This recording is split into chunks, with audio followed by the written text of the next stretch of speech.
Did you know that parents suck? They suck when you're seen and not heard.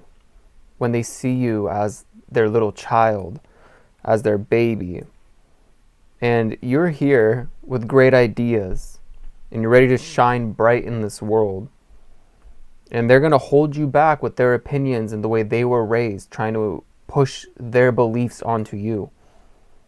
Lack of abundance, fear mentality. Oh, you can't be this way. This is society's norms. Right? So, what do you do in that situation? Seriously, I'm curious. What do you do when you're trying to be who you are on this earth, but they're forcing their beliefs of what you should be in this world to them because you're their kid? All their expectations, all their standards, the expectations their parents had. Well, here's the number one solution. The very first thing you can actually do is to own your voice, honor your voice, your sacred voice, that voice where you get to speak up and set boundaries with your parents and let them know, hey, I feel this way when you do this behavior. You put the responsibility on them. And then you tell them the call to action. This is how I would prefer this. This is what I want you to do. Right? It's a big step saying that to your parents. And it's not out of hate or being negative. It's you placing firm boundaries as you're growing on your journey here and wanting respect because you're essentially equals. Until the time they're done raising you, you should be an equal with them. So they owe you that level of respect. You don't owe them anything. They chose to have you. They're meant to take care of you. And this whole BS, when somebody turns 18, all of a sudden your parents aren't supposed to care about you and you're supposed to go off and live your life, right? All of a sudden owning the pet human, their responsibilities lifted. Nah, they decided to have a child to love unconditionally. So what you do is you set the boundaries with them, you step up, you grow and expand, and you show up with who you want to be in this world. You take action as who you are. Let's say you want to come out of the closet to your parents and they're homophobic. Well, guess what? You're giving them an opportunity, the real opportunity to unconditionally love you. The job they signed up for as parents. And listen, we don't get to choose our families. And we do get to choose our families. And what that means is, when my parents divorced, I didn't talk to my dad for 7 years after all the abuse he had put us through.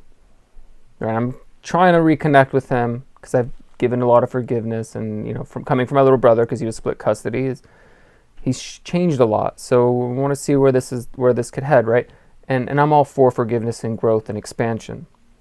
Point is I chose for 7 years to not talk to him after that.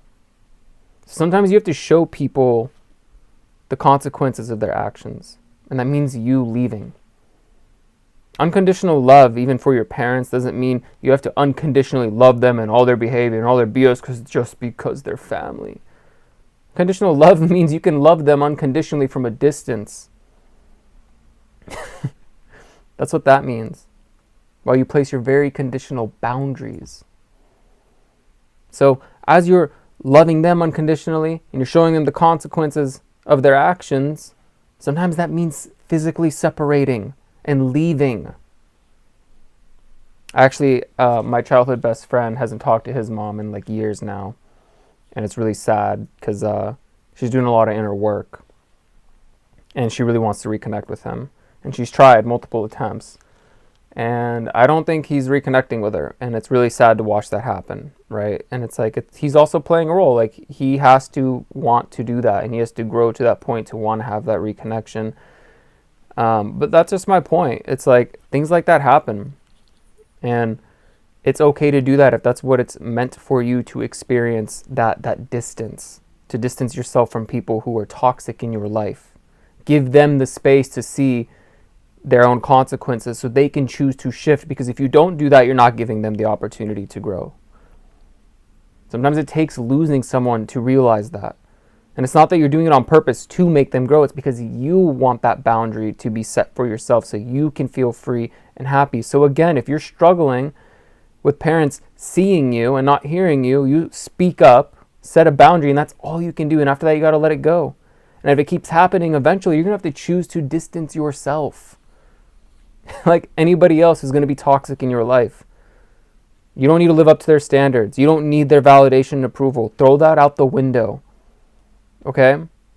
Because if they're not approving of you now, why need their approval? Except you're a unique, beautiful soul on earth. So you get to shine and give them the opportunity to unconditionally love you by leaving if you need to do that. Okay? So start this 2025 empowered and strong within your own frame. Separate yourself from others and their opinions. Live 2025. Like, start to live. It's time to live, not suppress you any longer, okay? So have that alchemizing day, and namaste. And if you're watching on TikTok, follow me on YouTube before they shut it down. All right, peace out.